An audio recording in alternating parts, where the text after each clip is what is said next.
서울의 현재 기온은 11.5도입니다. KBS 1라디오 5시 뉴스를 마칩니다. 지금까지 아나운서 이재홍이었습니다. KBS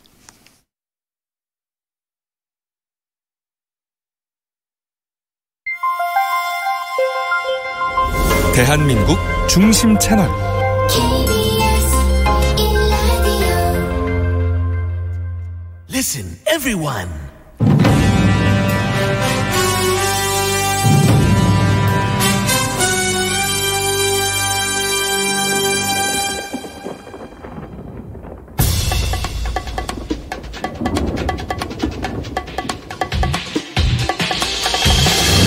김용민 라이브.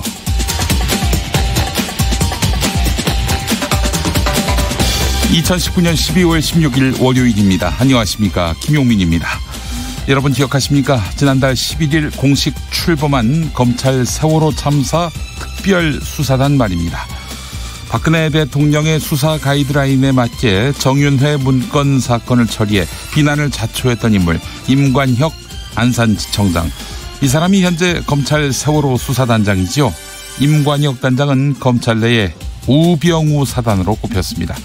우병우 전 수석은 세월호 참사 당시 광주지검 형사 2부장한테 전화를 걸어서 압수수색 중단을 요구한 사실이 드러나 세월호 수사 축소 외압 의혹을 일으킨 인물이기도 합니다. 자, 그렇다면 임관혁 단장은 세월호 재수사를 책임진 이상 우병우 전 수석과 한 번은 맞닥뜨릴 가능성이 큽니다. 그래서 애초부터 임관혁 단장은 진상규명을 위한 수사에서는 배제돼야 한다, 이런 목소리가 이렇습니다. 자, 그런데 말이죠. 예상대로 출범한 지 한 달이 훌쩍 넘었지만 검찰 수사단의 진상규명을 위한 적극적인 행보도 이렇다 할 성과도 보이지 않고 있는 현실입니다. 통상 특별수사단이란 이름을 달고 나오는 검찰 수사 조직의 활동기간은 대체로 3개월 남짓인데 이미 3분의 1을 허비했다, 이런 비판이 제기됩니다. 수사 초기에 간헐적으로 들리던 관련자들의 소환 소식은커녕 추가 압수수색 소식마저 요새 끊어졌습니다. 검찰총장이 온 국민 앞에서 세월호 진상규명을 약속했지요. 어떻게 해야 합니까? 유가족들 또 절망하게 되는 건가요? 세월호 참사 책임자 명단에 만약 문재인 정부 청와대 인사들이 포함됐다면 지금의 검찰 수사는 활기를 띠지 않았을까, 이런 이야기까지 나오는 형국입니다. 2019년 보름밖에 남지 않았습니다. 당신의 저녁은 아침보다 똑똑하다. 여기는 김용민 라이브입니다. 대한민국에서 가장 겸손한 스피커가 되고 싶은 KBS 1라디오 듣고 계십니다. 김미선님, 검찰이 세월호 수사하고 있는지도 모를 만큼 검찰발 기사가 하나도 없네요, 라고 하셨습니다. 네, 열심히 하고 계시겠죠? 네. 자, 요즘 보니까 내년에 쓸 다이어리, 가계부 등등 준비하는 분들이 많이 계시더라고요. 자, 이제 2019년이 보름 정도 남았는데 기분이 어떠십니까? 지난 한 해를 돌아본 소회가 어떠신지요? 싱숭생숭? 시원섭섭? 네. 자, 올해 마무리 꼼꼼하게 잘 하시길 바라면서 오늘도 여러분 곁에 7시까지 김용민 라이브가 함께하겠습니다. 용수처장 김용민이 앉아있는 용수처 모습이 궁금하신 분들은요, 유튜브에서 KBS 1라디오 검색하시면 되겠습니다.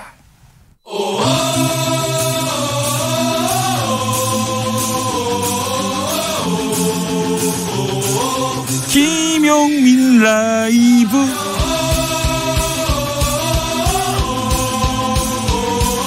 매일 오후 5시 5분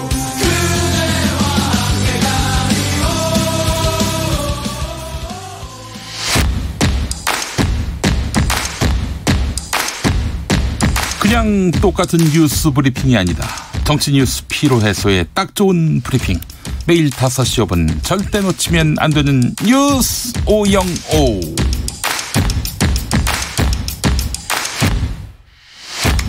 뉴스 505 함께할 정상근 기자, 어서 오십시오. 네, 안녕하십니까. 아유, 원상 회복되셨습니다. 네, 목소리가 아주 맑게 나가고 있습니다. 네, 경아드립니다. 네, 고맙습니다. 그렇습니다.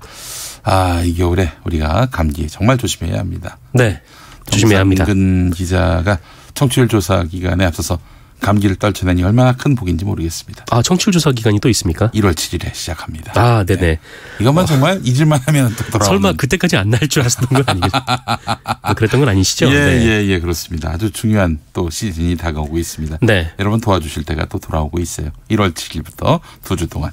여러분 KBS 1라디오 김용민 라이브 매일 오후 5시 5분 방송되는 김용민 라이브 기억해 주시기 바라겠습니다. 자, 정상근 기자 뉴스 5영호 첫 번째 어떤 뉴스 준비하셨습니까? 오늘 국회 본회의가 또 무산이 됐습니다. 자, 이게 말이죠. 지금 KBS 1TV 화면을 보고 있는데 네네. 이건 정말 국회 앞에 그런 표지판이 있습니다. 정숙. 근데 정숙과는 무관한 지금 네네. 본회의장 앞에서의 시위가 펼쳐지고 있는데 아니 대한민국 국회에서 저 어느 나라 그 깃발입니까? 저거? 네, 성조기가 펄럭이고 있습니다. 네. 그래요. 자, 오늘 국회 본회의 왜 무산됐는지 소상히 설명해 주시죠. 네, 지금도 이 국회가 아수라장인데 네. 그 문희상 국회의장은 오늘 본회의를 개의하지 않겠다라는 입장을 밝혔습니다.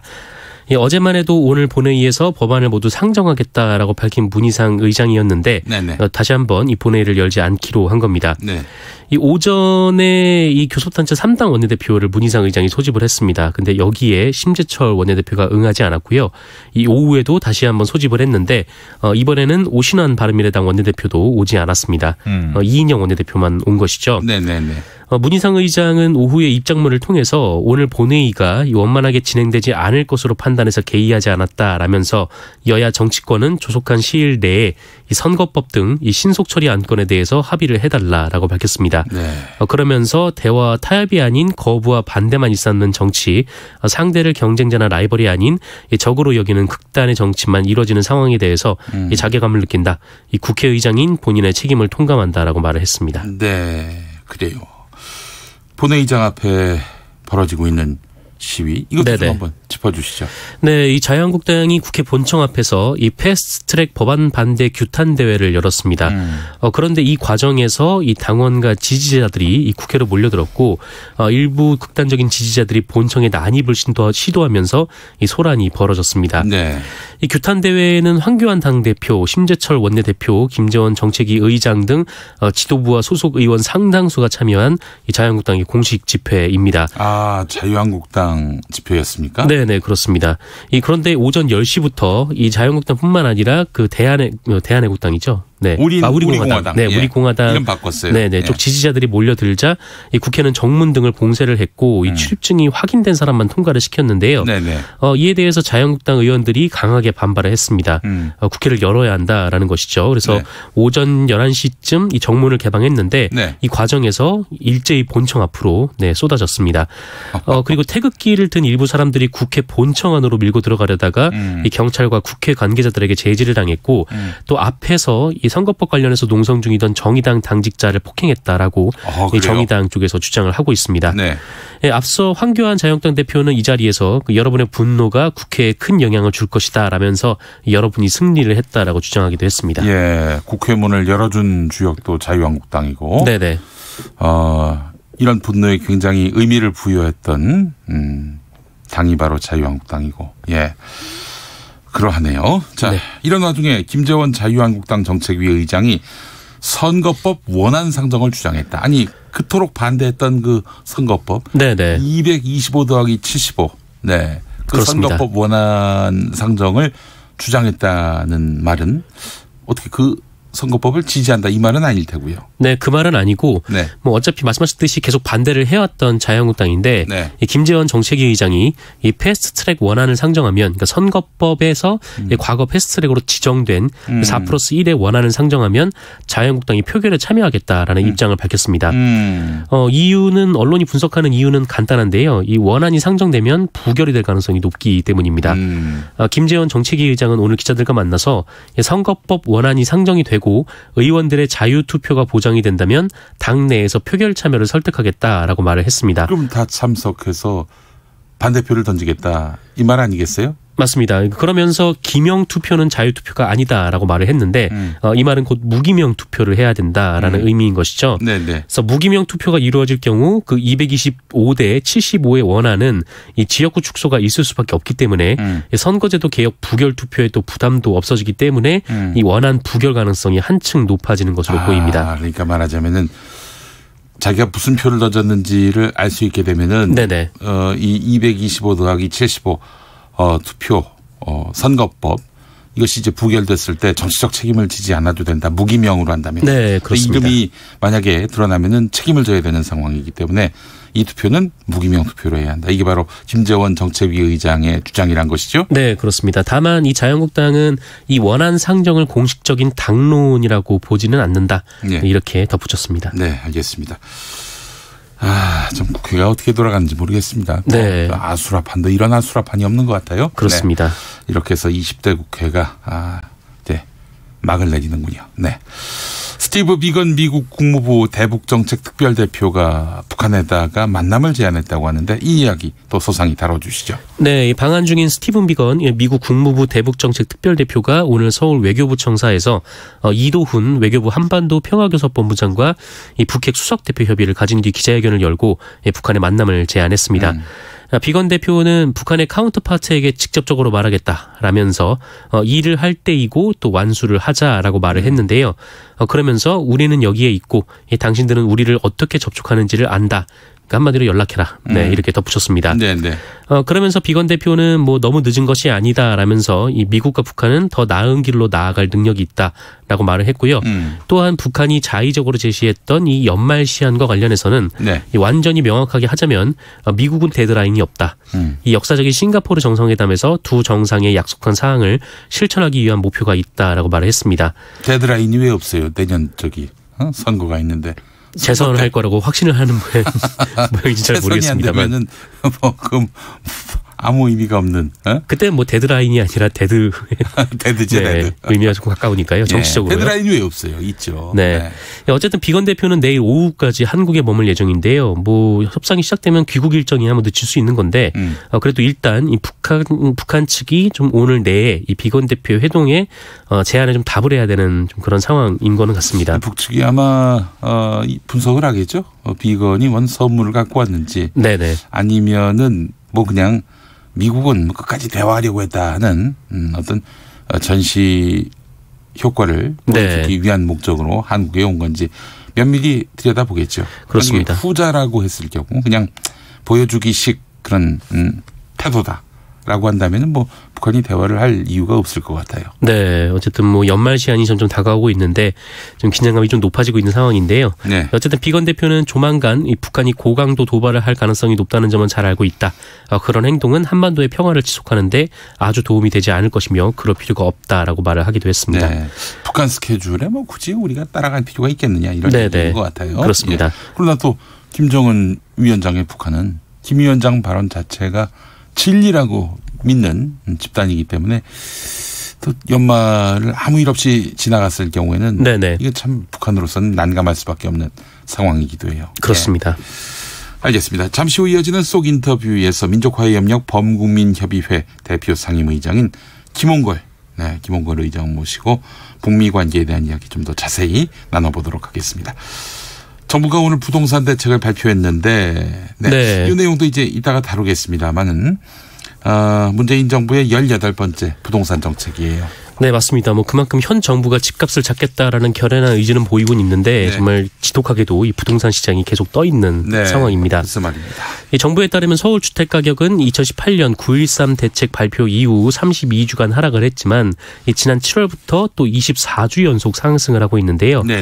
이에 정부가 오늘 내놓은 부동산 대책의 주요 골자만 좀 말씀드리면 일단 시가 9억 원 이상 이 주택담보대출 담보 인정 비율을 현행 40%에서 20%로 확 낮추고요. 15억을 초과하는 이 초고가 아파트에 대해서는 주택구입용 주택담보대출을 전면 금지하기로 했습니다. 대출을 확 조이는 거네요. 네, 그렇습니다. 또 주택담보대출의 실수요 요건을 강화하기로 했는데 앞으로 고가주택의 기준을 공시가격 9억 원에서 시가 9억 원으로 변경을 하고요. 투기지역 그리고 투기과열지구에서 1주택자가 주택을 구입할 경우 1년 내에 이거를 전에 있던 집을 처분해야 되고 또 이제 무주택 세대의 그 무주택 세대가 이 고가 주입을 구입할 경우에도 1년 이내에 꼭 전입을 해야 됩니다. 그러니까 네. 들어가서 살아야 됩니다. 네. 그리고 이 종부세도 올라갑니다. 이 세율을 최대 0.8%포인트 인상을 하기로 했는데 이 최대치 인상 대상은 3주택 이상 그리고 조정 대상 지역의 2주택 이상 보유자에 대해서 적용이 됩니다. 게시판을 제가 두루두루 살펴봤는데 네네. 극약 처방이다 이런 반응도 있는가 하면은 아이고 지금 파죽지세로 올라가고 있는 네. 집값을 잡을 수 있겠는가 회의적인 시각으로 보는 분도 있고요. 뭐 이와 관련해서 홍남기 경제부총리가 이런 얘기를 했는데 이 불로소득을 허용하지 않겠다라고 얘기를 하면서 이 만약 시장의 불안 요인이 계속되면 더 강력한 대책을 내놓겠다라고 밝혔습니다. 더 강력한 대책 뭐가 있을까요? 집 사는 걸 금지시키는 주택매매는 아예 금지하는. 뭐 그러진 않겠죠. 뭐 완전히 네. 극약 처방 정도가 아니라 독약 처방이 아닐까. 네, 그렇습니다. 되는데 알겠습니다. 그런 처방까지 나오진 않을 것 같고. 그럴 것 같습니다. 네. 알겠습니다. 전두환 씨가 오늘 사실 광주 가서 재판 받아야 되는데 네. 오늘도 재판에 불출석했다고 하죠? 네, 안 나왔습니다. 이 광주에서 전두환 씨 재판이 열리고 있는데요. 이 전두환 씨는 그 5.18 당시 헬기 사격이 있었다 이렇게 증언을 했던 이 고 조비오 신부에 대해서 이 자신의 자서전에서 모욕적인 발언을 했고요. 네. 이에 고인의 가족이 사자 명예훼손을 이유로 고발을 함으로써 재판이 치러지고 있습니다. 그런데 전두환 씨는 이 재판에 단 한 차례만 참석을 했고요. 이후 건강을 이유로 이 법원에 출석을 하지 않고 있습니다. 네. 오늘 열리는 재판에도 전두환 씨가 참석하지 않았는데 문제는 이 지난주에 이 전두환 씨의 건강에 아무 문제가 없음이 또다시 드러난 상황이라는 것이죠. 글쎄 말이에요. 전두환 씨는 지난주 12일 이 12.12 군사 반란 40년을 자축을 하듯이 뭐 관계자들과 고급 중식당에 모여서 밥을 먹었고요. 또 이 식사 자리에는 또 와인도 있었던 상황입니다. 그리고 식사 후 엘리베이터 이용을 권유했음에도 계단을 이용해서 직접 걸어 내려왔고요. 부축을 받긴 했지만요. 그리고 지난달 7일에는 강원도의 한 골프장에 나타나서 직접 타수를 계산하면서 라운딩을 즐기는 모습까지 이만솔 정의당 부대표에 공개가 된 바 있습니다. 네. 이에 재판부가 불출석 허가를 취소하라 이런 목소리가 높아지고 있는데요. 게다가 전두환 씨 측 변호인이 전두환 씨의 알츠하이머 병세가 천천히 진행되고 있어서 이 골프나 식사 자리 같은 외부 활동은 가능하다라고 좀 이상한 주장을 하고 있어가지고 네. 오히려 더 여론의 비판이 모이고 있습니다. 예.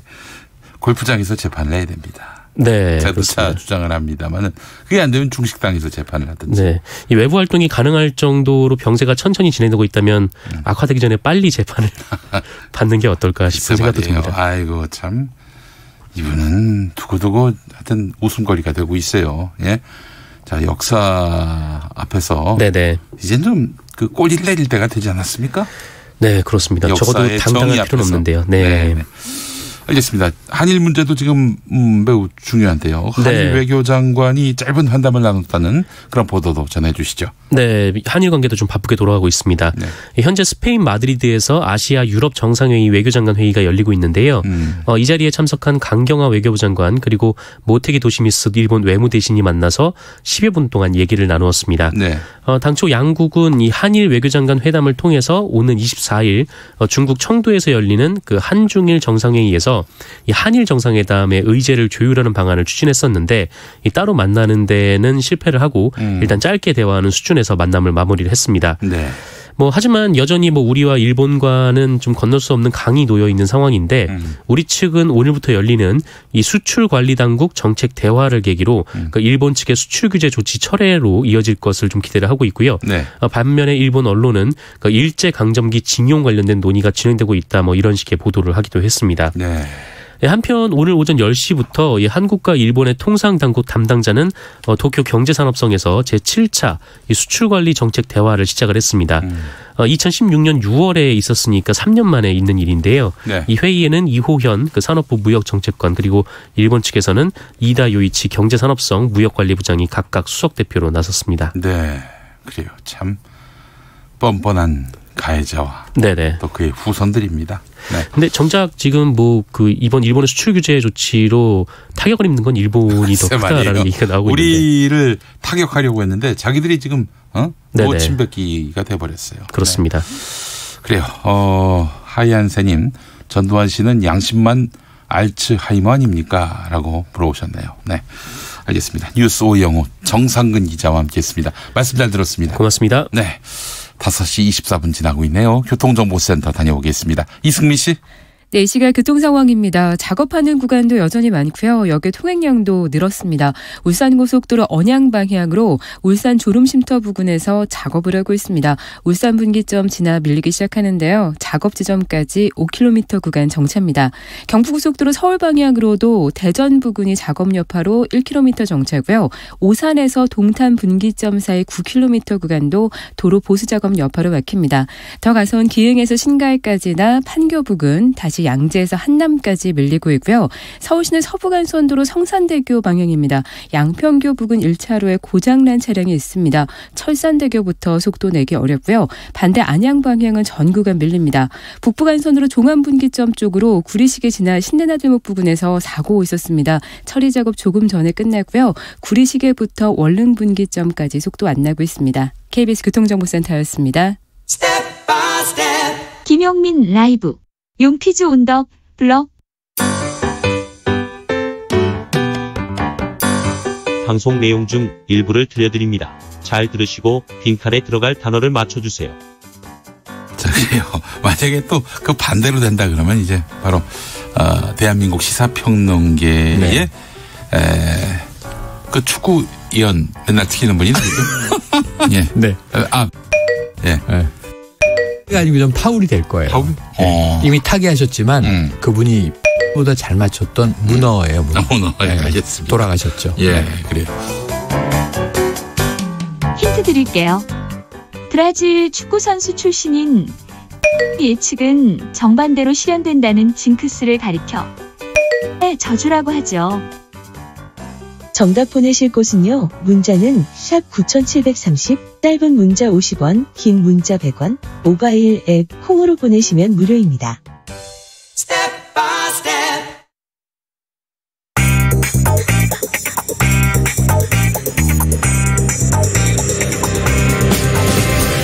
오늘 타임라인을 수놓은 말말말 김용민 라이브가 수집해서 들려드립니다. 소리로 듣는 그리고 세상을 읽는 뉴스. 세상의 모든 뜨거운 목소리 그 말말말을 만나보겠습니다. 지금부터 볼륨 업, 귀 쫑긋 핫 소리.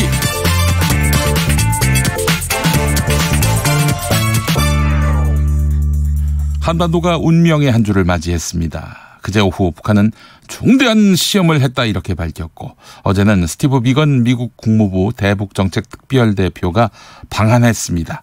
비건 대표는 오늘 북한에 공개적으로 만나자 이런 제안을 했는데 판문점에서 북측 인사와 만나지 않을까 예측되고 있습니다. 이런 가운데 우리 정부 역할이 또 한 번 주목되고 있습니다. 만약 북한이 새로운 길을 가게 되는 경우에 우리는 어떻게 해야 하느냐. 북미 대화 기조를 포기하고 새로운 길을 가게 될 경우 우리 대한민국은 어떻게 해야 하느냐. 통일부 장관을 지낸 정세현 민주평화통일 자문회의 수석 부의장은 2032년 올림픽을 서울 평양 공동올림픽으로 개최하려면 한미일 공조가 아닌 우리의 길을 가야 한다. 우리의 길을 가야 한다. 이렇게 밝혔습니다. TBS 라디오 김어준의 뉴스공장 인터뷰 들어보시죠. 네. 임기 절반 반환점은 넘었고, 근데 비건이 북한으로부터 사인이 없으면은 비건으로서는 뭐 대통령이나 또는 우리 외교부 차관 또는 평화교섭본부장한테 할 이야기는 뻔해요. 만약 북한이 새로운 길을 가게 되는 경우에는 절대로 한국이 대우 이탈해서 안 된다. 일본 가서도 그 얘기할 겁니다. 그럴 경우에 우리가 그 길을 계속 따라갈 것인지 좀 고민해 봐야 돼요. 왜냐하면 우리가 지금 2032년 올림픽을 서울 평양 공동올림픽으로 개최하려고 대통령이 선언을 해놨고 근데 결정이 그게 2021년쯤 날 수도 있다는 거예요. 땡겨서 11년 전에. 내년쯤에는 인프라를 깔아야 됩니다. 그중에 제일 중요한 것이 서울 평양 간의 교통 문제예요. KTX를 평양까지 최소한도 연결해야 되는 문제가 미국과 있습니다. 미국과 함께 계속 가다가 우리도 새로운 길을 갈 수도 있다. 가야만 돼요. 그래서 32년 올림픽을 공동으로 개최하려면. 김용민 라이브. 오늘 임시국회 본회의가 열리지 않았습니다. 선거법, 공수처법 상정 또다시 무산됐는데요. 내일이 2020년 4월 15일 총선 예비 후보 등록일입니다. 후보 등록일 전에 선거법이 확정됐어야 하는데 결국 총선 예비 후보자들은 선거구 획정 기준도 모른 채 깜깜이 상태로 후보 등록을 하게 됐습니다. 이런 가운데 오늘 국회에서 지난 4월 패스트트랙 지정 때처럼 여야 의원들의 물리적 충돌이 있을 수 있겠다. 이런 예측이 나왔었는데 이와 관련해서 홍익표 더불어민주당 수석 대변인은 물리적 충돌은 없을 것이다. 이렇게 단언했습니다. 그리고 그 이유로 국회 선진화법에 따라서 물리적 충돌을 할 경우 총선 출마가 불가능하기 때문이다. 이렇게 말했습니다. CBS 라디오 김현정의 뉴스쇼 인터뷰 들어보시죠.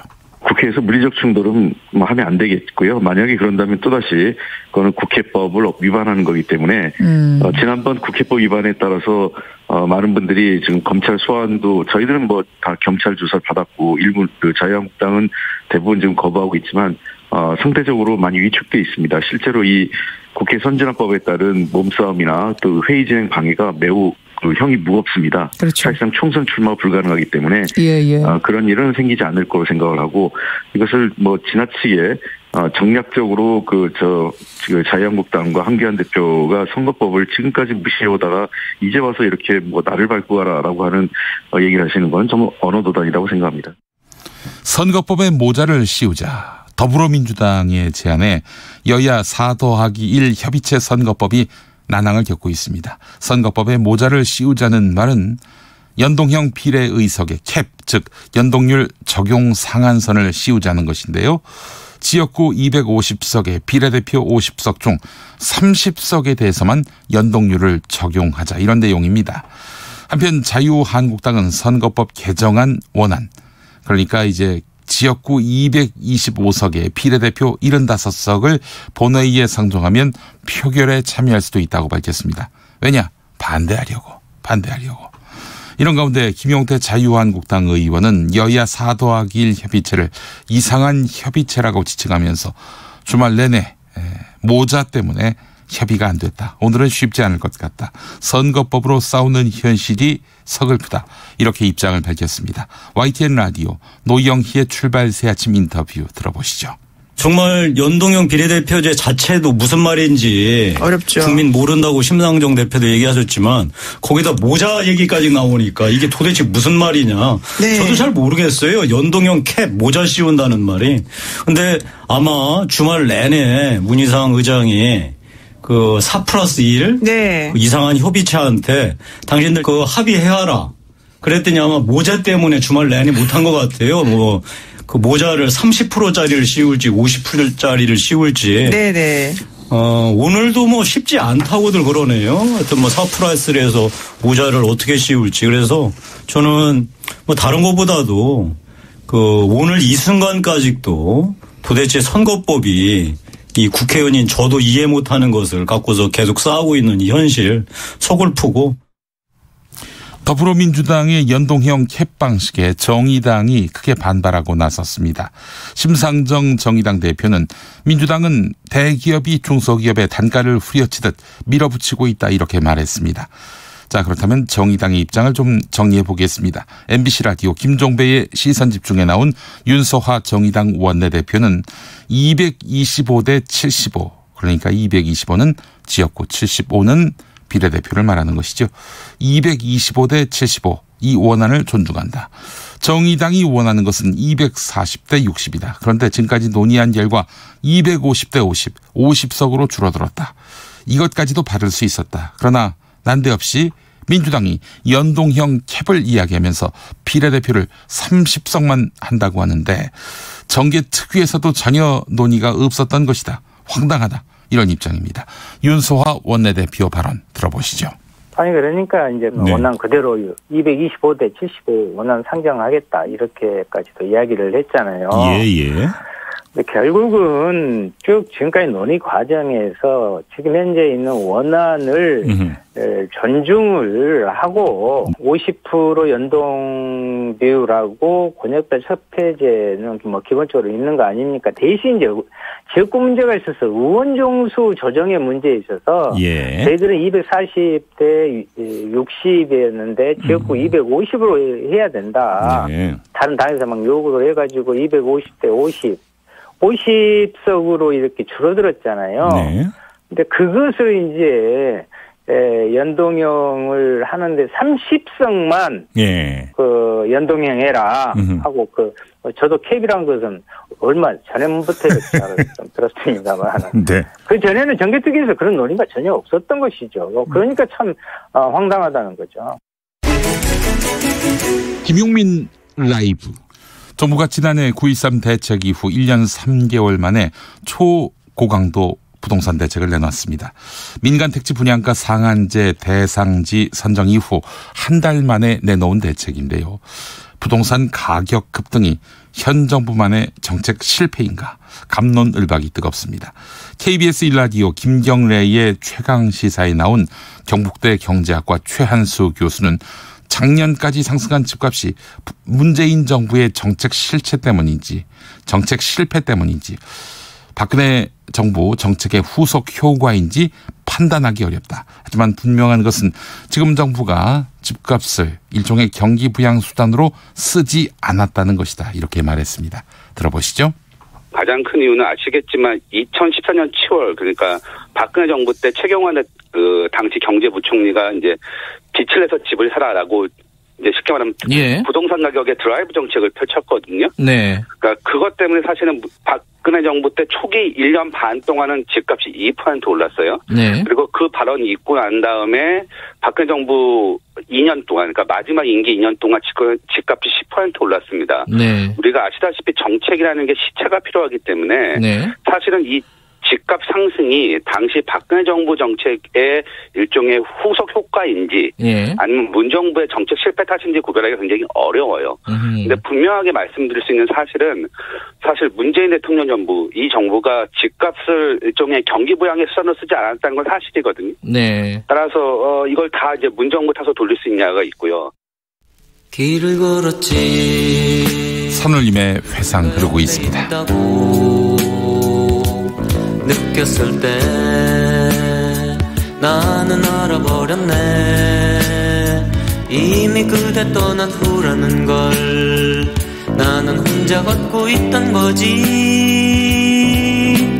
갑자기 바람이 차가워지네.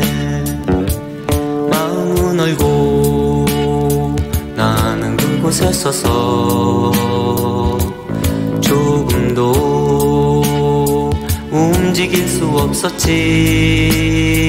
마치 얼어버린 사람처럼 나는 놀라서 있던 거지. 달빛이 숨어 흐느끼고 있네. 떠나버린 그 사람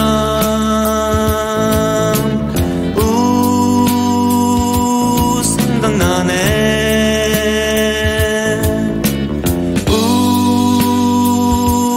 돌아선 그 사람 생각나네. 묻지 않았지 왜 나를 떠났느냐고. 하지만 마음 너무 아팠네. 이미 그대 돌아서 있는 걸 혼자 어쩔 수 없었지. 미운 건 오히려 나였어.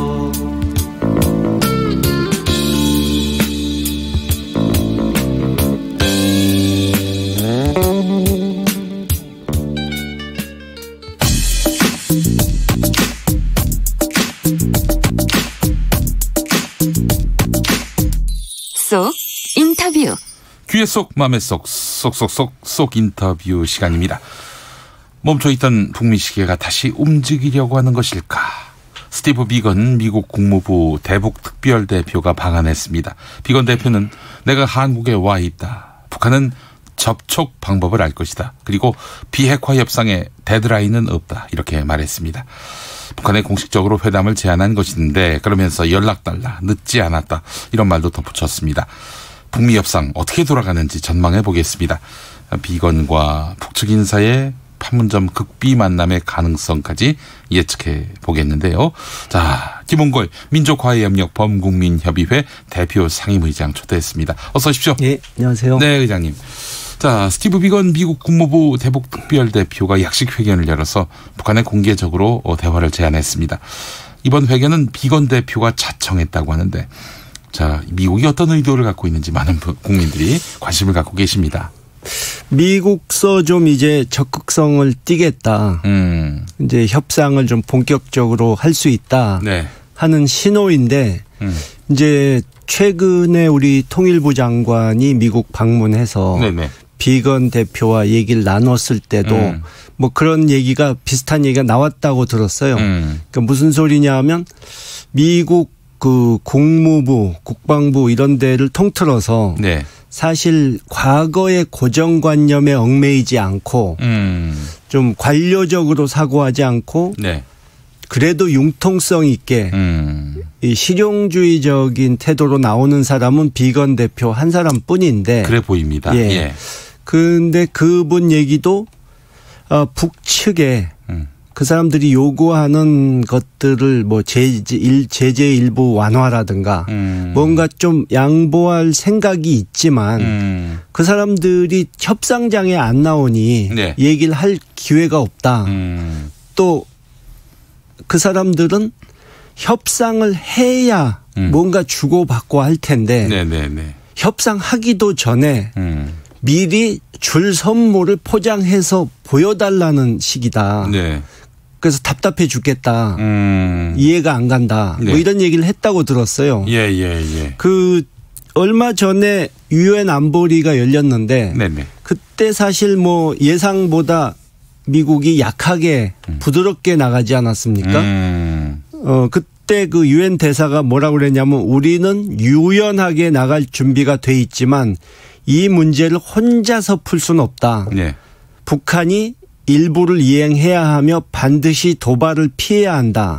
그리고 협상의 과정에 참여해야 한다. 예. 그러니까 좀 전에 말씀드린 그 비건 대표 얘기하고 일맥상통하는 소리 아닙니까? 그 유엔 대사는 미국 측 유엔 대사죠. 그렇죠. 네. 그러니까 협상장에 나와야 뭘 주고받고 할 텐데 북측은 협상장에 나갔다가 네. 잘 안 되면 어떡하나 하는 그 걱정을 북측 실무자들이 굉장히 많이 하는 것 같다는 북측 거죠. 실무자가 그런 걱정을 하게끔 미국이 그동안 대화를 그렇죠. 그렇게 만들어 놨죠. 예. 그 하노이 충격이 네. 너무 컸던 거죠. 그러니까 그 재미있는 얘기가 스웨덴에서 예. 북미가 협상을 했을 때 네. 이틀 동안 얘기를 잘 아주 분위기 좋게 잘하다가 네. 갑자기 북쪽에서 네. 마음에 안 든다고 박차고 끝내버렸거든요. 얘기가 잘 네. 진행되다가. 네. 아. 그러니까 뭐 위에서 지시가 있었겠죠. 너희도 한번 당해봐라 이건가요? 우리가 하노이에서 뺨을 맞았으니 이번에는 미국 뺨을 한 대 치고 와라. 뭐 그런 게 있었던 거겠죠. 그리고 심지어 그 거기에 나왔던 북측 대표 김명길 대사는 네네. 이 자기가 하는 말을 일일이 녹음을 했다고 들었습니다. 그러니까 무슨 소리냐면 상대편 걸 녹음한 게 아니라 예. 자기 걸 녹음해서 자기가 한 말을 상부에 나중에 보고하려고. 그러니까 무슨 얘기냐면 서면으로 보고하면 예. 허위 보고한 걸로 오해할까 봐 녹음까지 해서 위에다가 보냈다는 거죠. 그만큼 몸살인다는 뜻입니다. 아, 북한 지도부가 실무진도 이렇게 재량권 없이 헛소리하지 말고 이 상부가 용인하는 발언만 하라 이렇게 메시지 관리를 했다 이런 얘기네요. 그런 셈이죠. 예, 알겠습니다. 자, 결국 이제 비건 대표가 선물을 가져왔으니 선물을 전달할 수 있는 자리를 빨리 마련하라 이런 얘기입니까?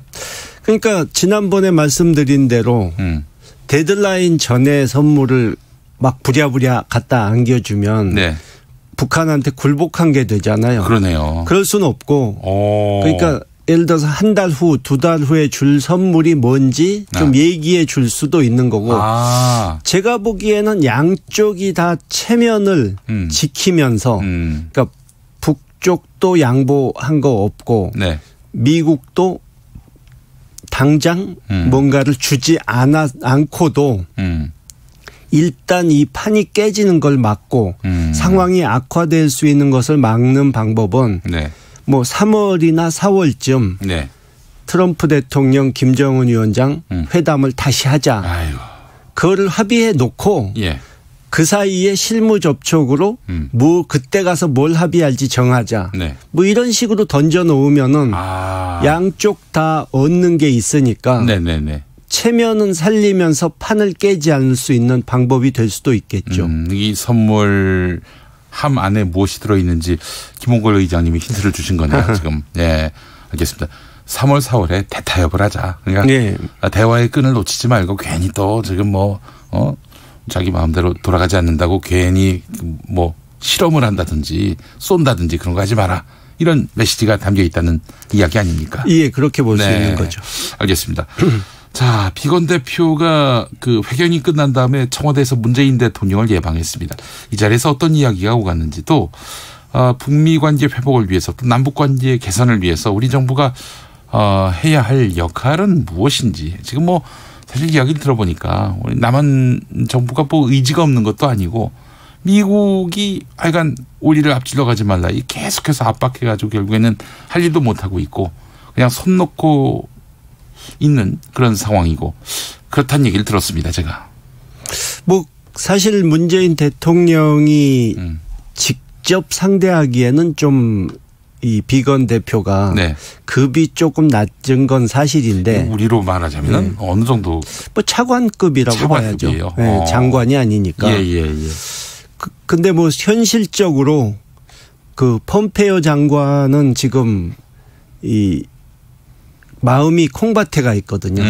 어차피 이거 국무장관 오래 하고 싶었던 게 아니고 네네. 경력 관리용으로 이걸 하면서 그 다음 단계에서 뭐 상원의원을 한다든가 해서 나중에 대권 도전을 하고 이런 꿈을 갖고 있는 사람인데 지금 뭐 북미 협상은 쉽게 풀릴 수가 없게 돼 있고 또 이 탄핵 문제에 또 연루가 돼 있지 않습니까? 그러네요. 그래서 폼페이오 장관은 지금 빨리 국무부를 빠져나가고 싶다는 그런 생각만 아마 하고 있을 겁니다. 네네네. 그러니까 현실적으로 뭐 비건 대표가 가장 그래도 협조적이니까 그쪽하고 상대해서 어떻게든 우리가 그러니까 북측에게 뭔가를 내줄 때 그 카드 중에 일부는 우리가 쓸 수 있게 그렇게 미국과 협상을 하는 수밖에 없죠. 네, 알겠습니다.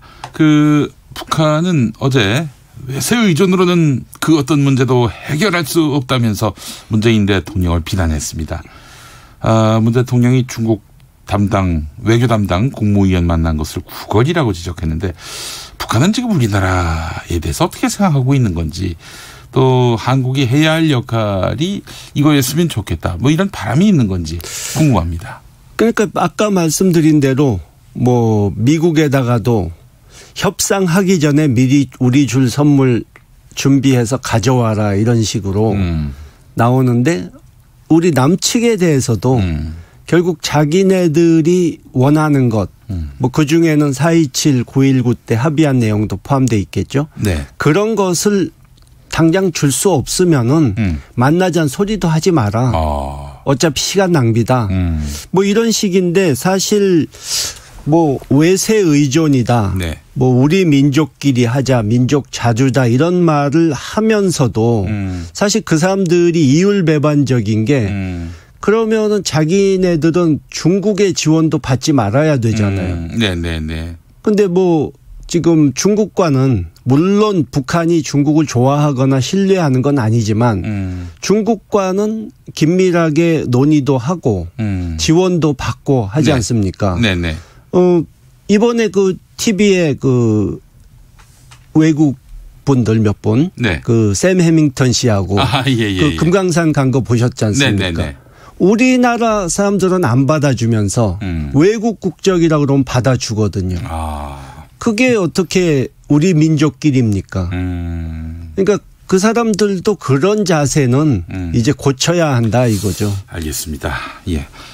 의장님께서 지난번에 이 김용민 라이브 나오셔가지고 미국이 연말까지 큰 카드를 내놓을 수는 없다. 한두 달 지난 뒤에 음력 크리스마스 선물을 가져올 것이다. 음력 크리스마스는 제 표현인데 하여간 그때 이 해가 지나서 선물을 가져올 것이다. 이 예측을 하셨어요. 이 예측이 맞아떨어지는 것 같습니다. 이 예측엔 변함이 없으신 거죠? 그럴 수밖에 없죠. 그러니까 선물이 북한 측 입장에서 봐서 좀 많이 부족한 선물이 될 수도 있지만 어쨌든 연내에는 확실하게 손에 잡히는 선물을 줄 가능성은 없다. 네네네. 미국이 북한에다가. 예. 자, 그렇다면은 만약에 아무 일 없이 넘어갔다. 그렇게 해서 북한이 설정한 연말 시한을 그냥 아무 일 없이 넘겼다. 연초에 대대적인 군사적 행동에 들어가는 것인지 궁금해하는 분들이 있습니다. 신문 보면 뭐 당장 내일이라도 쏠 것 같아요. 느낌에. 뭔가 신호가 있으면 미국 측에서 그러면 좀 자제할 수도 있겠죠. 그리고 당장 뭐 ICBM을 먼 거리로 쏴가지고 미국 본토를 타격할 수도 있다 하는 그런 위협까지는 못할 겁니다. 그러니까 단계적으로 요즘도 보면 찔끔찔끔 단계적으로 하지 않습니까? 그러니까 내가 지금 삐쳤으니 달래라 와서 하면서 나 이러면 뭐 터트릴지도 모른다 하면서 뭐 크리스마스를 근데 말만 잘하면 크리스마스를 조용하게 보내게 편하게 보내게 해줄 수도 있다. 그 막 가는 사람들은 그런 식으로 말 안 하잖아요. 그렇죠. 좀 예고할 거 뭐 있어요. 빨리 와서 나를 말려 이거 아닙니까? 그런 걸 보면은 뭐 그렇게 수위를 갑자기 확 높이진 않을 텐데 뭐 요즘 그렇게 예상하시는 분들도 있죠. ICBM을 멀리 쏘는 거는 못하지만 직각으로 높이 쏴서 궤도에 올린 다음에 인공위성 실험했다고. 이게 군사적 목적이 아니라 우리 위성 쏘려고 한 거다. 이렇게. 그러니까 우주 개발을 평화적인 목적으로 하는 것은 뭐 누구나 권리가 있는 거니까. 그런데 과연 그게 이 트럼프 대통령한테 먹힐지. 트럼프 대통령은 그냥 뭐 우주에다 위성 쏘는 건 아무 나라나 다 하는 건데 뭐 이런 식으로 또 넘어갈 수도 있거든요. 그러니까 그게 북한의 고민이죠. 수위를 낮춰서 조금 찔끔찔끔 단계적으로 하면은 트럼프 대통령이 무시해버리고 그렇다고 레드라인을 넘어버리면 이게 걷잡을 수 없게 될 수도 있고. 근데 사실 그 트럼프 대통령은 군사 행동을 하겠다 이렇게 공언을 했지만 지금까지 한 번도 안 했던 것 같아요. 이란에 대해서도 그렇고요. 그 말만 그러는 거 아닙니까 혹시? 뭐 트럼프 대통령은 항상 이 계산기를 두들겨 보는 장사꾼이기 때문에 전쟁해서 이익이 충분히 안 난다 싶으면은 그건 안 하죠. 돈이 안 되면 전쟁을 안 한다. 명분이 아니라 돈이 안 되면. 뭐 정치적으로 이익을 크게 본다든가. 그러니까 전쟁했다가 이 감당을 못하게 될 수도 있으니까. 그렇죠. 골치 아프거든요. 베트남 전쟁처럼 돼버리면 이건 진짜 좀 뭐 큰일 나니까요. 의장님, 뭐 이게 여담으로 하나 여쭤보겠습니다. 만약에 우리가 지금 미국이 남한 정부 앞질러 가지 마라. 우리가 하자는 대로만 해라. 이러는 기조를 바꿔가지고 우리가 좀 주도적으로 중재자 역할을 하겠다라면서 금강산 관광 문제라든지 개성공단 문제라든지 이런 것들을 주도적으로 풀어나갔을 경우 미국이 여기에 대해서 뭐 제지를 한다든지 뭐 이런 식으로 하면은 동맹 깬다라고 나올지 너무 궁금해집니다. 이번에 그 미국 의회에서 뭐 주한미군 철수설이나 이 무리한 이 방위비 분담 그런 거에 대해서 이 상당히 강력히 트럼프 정권을 비판하고 심지어 공화당 의원들까지 이 함부로 그런 문제에 있어서 트럼프 대통령이 행동을 취할 수 없도록 쐐기를 박았지 않습니까? 그렇죠. 그런 식으로 한미 동맹이 깨지고 우리 남쪽에서 이 반미 감정이 막 생기고 이러는 상황이 오는 것은 미국 사람들이 원치 않거든요. 그렇죠. 그렇기 때문에 우리가 조금 과감한 조치를 취한다 하더라도 그렇게 대놓고 어떤 제재를 가한다든가 이런 거는 못 합니다. 그러니까 그걸 사실 두려워할 필요가 없어요. 그런데 문제는 미국 외교관들이나 그런 당국자들하고 얘기했을 때 우리가 좀 이거 하면 어떨까 그러면 그 사람들은 답은 정해져 있거든요. 아이 그 자제하는 게 좋겠다. 하지 마라. 우리 하는 걸 기다려라. 그러니까 그 사람들 오케이 듣고 하려면 아무 일도 못 한다는 거죠. 독자적으로 할 수 있는 일은 아무것도 없다. 그러니까 우리가 저질러 놓으면 그 사람들도 어떻게 할 수가 없는 거예요. 그리고 우리가 뭐 미국에게 해가 되는 일을 하겠다는 것이 아니니까 당연하죠. 상황을 우리도 나서서 적극적으로 그 상황을 푸는데 도움을 주겠다는 것이기 때문에 결과가 좋으면은 그 사람들이 뭐라고 말을 못 합니다. 네, 알겠습니다. 자, 의장님 오늘 핵심적인 말씀을 해주셨는데 마지막으로 하나만 더 여쭤보겠습니다. 이거 한 20초 이내로 말씀해 주시면 어떨까 싶은데 이번 주에 미국 하원에서 트럼프 대통령 탄핵안이 표결에 붙여질 것 같습니다. 어떻게 전망하십니까? 하원 통과는 뭐 100% 확실하고요. 민주당이 다수니까요. 상원은 뭐 몇 명의 반란표가 공화당에서 나올 수는 있겠지만 탄핵에 필요한 20석의 반란표가 나오는 것은 불가능하다고 봐야죠. 그래도 하원에서 통과하면 큰 뉴스가 되겠어요? 예, 그렇죠. 상당히 이 상원에서의 탄핵 심판을 해야 된다는 상당 기간 해야 된다는 소리니까 아주 골치 아파지죠. 상원에서 부결되면 뭐 트럼프는 부활하는 것이고. 부활이라고는 할 수 없고 살아는 나는데 결국 타격은 크게 입겠죠. 예, 알겠습니다. 자, 민족화해협력 범국민협의회 김홍걸 대표 상임의장과 함께했습니다. 오늘 말씀 감사합니다. 예, 감사합니다. 네, 자 김용민 라이브 1부 마치겠습니다. 저는 6시 5분 2부에서 다시 오겠습니다.